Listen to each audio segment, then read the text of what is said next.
Here's a Sheridan pistol that I got in the mail today, and when I purchased it, I thought it would just kind of be a junk build. I thought it would be a PMI 1 that someone had taken the top tube off, soldered on a direct feed, and then just attached one of these junky Crossman stocks,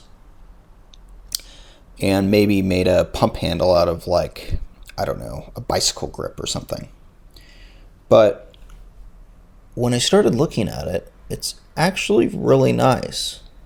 There's a couple things it's missing, which makes me think it wasn't done by a major shop, probably just somebody's home project. But the modifications are nicely done, and the first thing I notice is looking at the side, you can see it's actually built off an EB pistol. So that's an EB 5mm pellet pistol. And another thing I noticed right away is that this front sight, this brass front sight, is actually soldered on. It's a little hard to see because it's completely covered in camo tape. Let me take this muzzle brake off. This muzzle brake is actually made of Delrin. Okay, so with the muzzle brake off, let's see, it's milled Delrin. Also nicely done. So we can see the end of the barrel. It's about the standard thickness. We can also see the front sight blade is soldered on right there pretty nicely. It's a pretty high sight too. Okay, now the next thing we want to look at is this pump handle. So we can see there's 2 screws in the bottom. We look at the front of it. There's another layer underneath. So at first I thought, oh, it has an aluminum pump underneath. Let's take the pump handle off and see what's under there. All right, so I took the 2 screws out of the pump handle. Now the outer pump handle layer just slides off. And what do you know? Look at that. There is another Delrin pump handle underneath. It's actually been cut down, but it's pretty nicely done also. Almost reminds me of a VM EXE expansion chamber, but it's not. It's just a smaller Delrin pump handle. Then there's also this ASA adapter. Let's unscrew that out and look at it. All right, so I unthreaded the ASA adapter, and just it's a one-piece giant aluminum constant air adapter.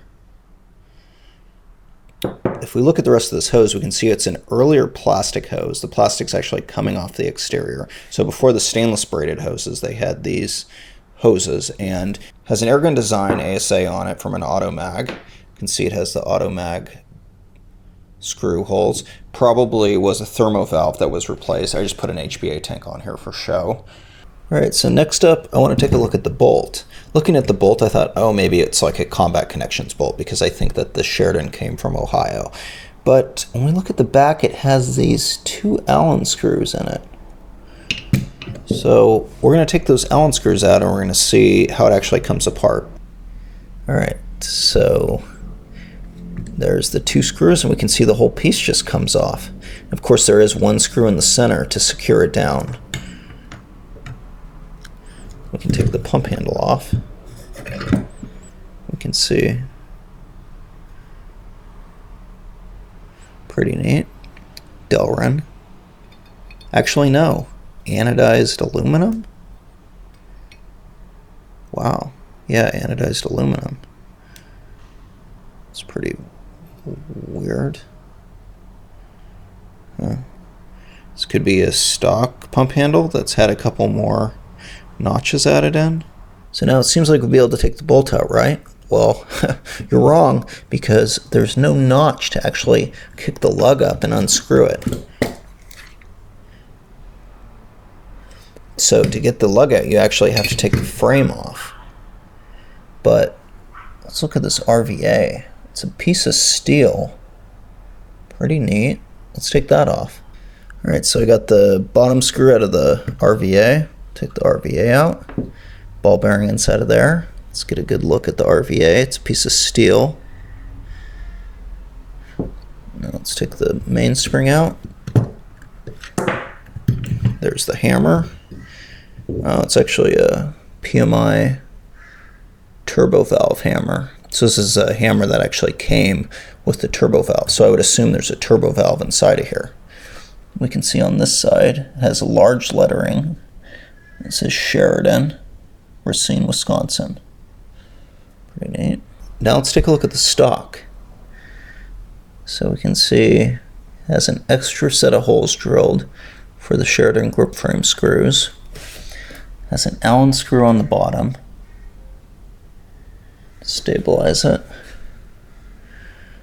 Has custom-made tank holders with thumb screws on the side, thumb screws on the top. Pretty neat. Alright, so I got the bolt out. Some corrosion on it. Pretty wide open face. Tiny inlet hole though. Also one of the most obnoxiously long lugs I've ever had to take out. I had to take it out through the back grip frame screw too, because you can't actually, there's no slot to bend the bolt up or turn the bolt up.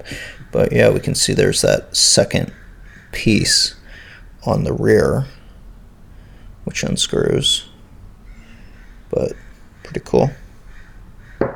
So I took the grip frame off, and looking at the bottom of the body, we can see that the inlet hole is likely enlarged. That's what's usually indicated by the solder right here. So, because I guess before it was projecting just a pellet, and now it's projecting a 68 caliber paintball. And also it was rebarreled, so they were soldering anyway. Also there's the feed. It's a Mach 1 style feed with the slot right there. Let's see how that works for sighting. Let's take the valve out. Alright, so we got the valve out. We can see it is a turbo valve, wide open holes. The 12-gram head casing for the seal is a little different, and I think it might be because this is an older EB pistol. Actually has a little more volume in the rear right here. Seal is completely smashed in. Still hope for it though, just a rebuild. We'll fix that. Now when we look at the cup seal, so we can see it's the PMI Turbo cup seal, shaved down right in the center. We're at the base in the center. Also just noticed that since the back of this steel piece is hollowed out, fits right onto the spring. The whole thing doesn't fall apart. See if I can do this, but yeah, the whole thing doesn't fall apart now. It's kind of a neat little addition right there. And now I'm going to reassemble it. Alright, back together. And pretty neat Sheridan overall.